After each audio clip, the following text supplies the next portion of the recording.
പുതിയ നിയമം നിങ്ങളെടുത്ത് വായിച്ചു നോക്കുക.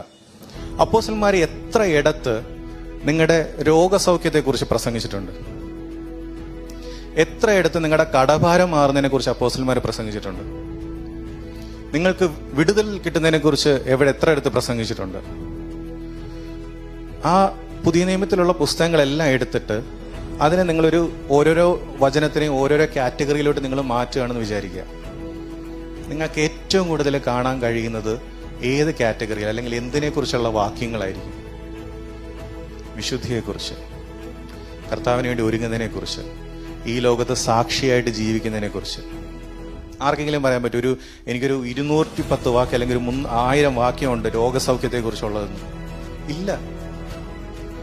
ഏറ്റവും ചെറുതെന്ന് കാണുന്ന പല കാര്യങ്ങളാണ് നമ്മൾ ഊതി പെരുപ്പിച്ച് വലുതായിട്ട് കൊണ്ടു നടക്കുന്നത്. അതൊരു സൈഡിൽ കൊണ്ടു നടക്കേണ്ട ആൾക്കാർ കൊണ്ടു നടന്നുണ്ട്. പക്ഷെ നമുക്കൊരു ക്ലാരിറ്റി വേണം. ആത്മാഭിഷേകം ദൈവം എനിക്ക് തന്നിരിക്കുന്നത് ഈ ലോകത്ത് ഞാൻ വിശുദ്ധിയോടുകൂടെ ജീവിക്കുവാൻ, അല്ലെങ്കിൽ ലോകത്തെ വിട്ടകന്ന് ജീവിക്കുവാൻ, വേർപാടോടുകൂടെ ജീവിക്കുവാനാണ് ദൈവം അഭിഷേകം എൻ്റെ ഉള്ളിൽ തന്നിരിക്കുന്നത്.